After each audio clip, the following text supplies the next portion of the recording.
Hey, I just thought I'd get on here and share a little story about myself because most of my stories have a tendency to involve family members or different things that have happened throughout my life. But this particular one speaks more of my,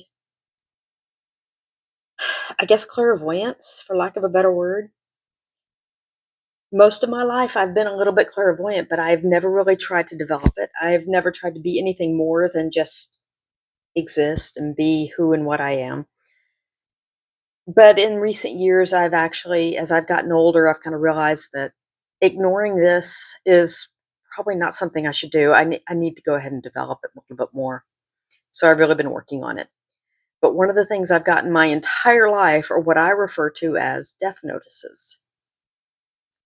And essentially, what that is, it's a loud voice saying he or she is going to pass soon. And it could be they, it could be them, it could be he, it could be she. It's never been a specific name. And in one of the ways that I've tried to develop this recently was I at first tried to deny it. Then I thought, no, I shouldn't be denying this.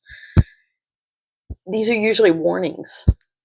So I very specifically asked during a meditation, I asked my spirit guides to flat out say, look, if you're going to send me these notices, can you at least include a name?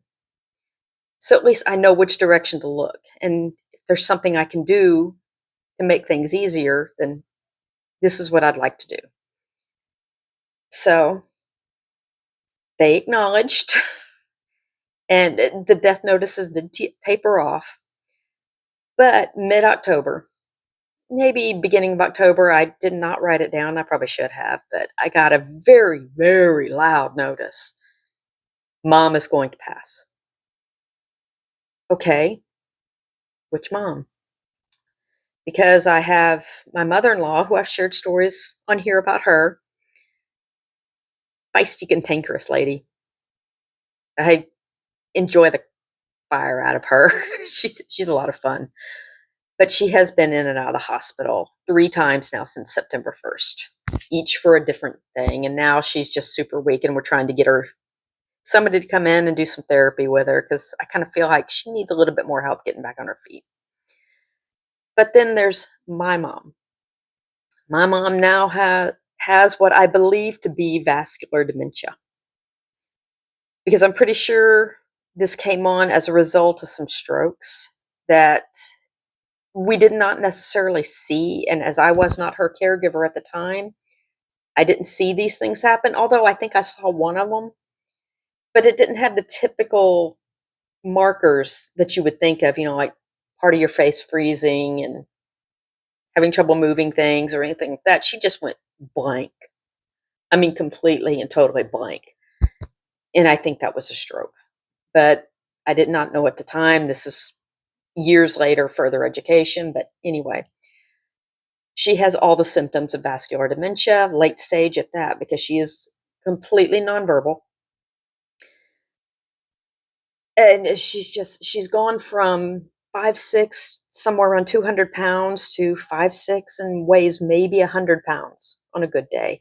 She's had 2 stair steps, each one down, and she's plateaued with each one. The last one she had at the beginning of this year is she didn't go down, so to speak. She did not lay down because she is still very mobile, sort of.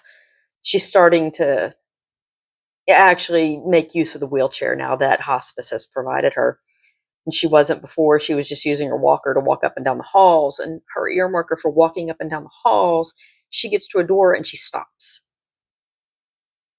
It's like she has to take however long it takes to figure out she can't go any further.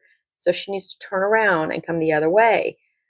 And the staff there at the nursing home is really good about saying, hey, come on, Miss Chiquetta, let's turn around. But she doesn't understand that. You actually have to lead her to do it.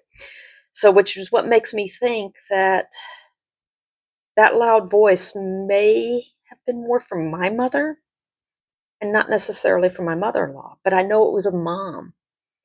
And it might not have even been my mom.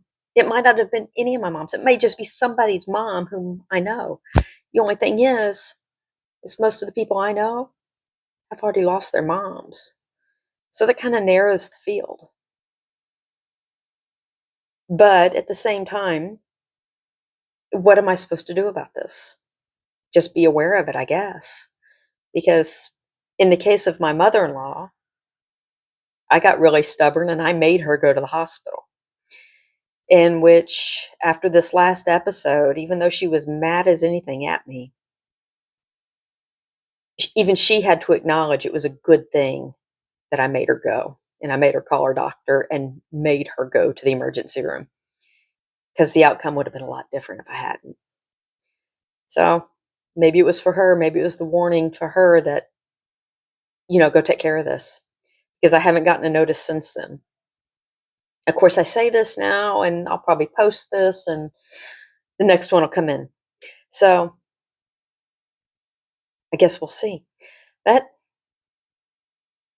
want to follow along with this?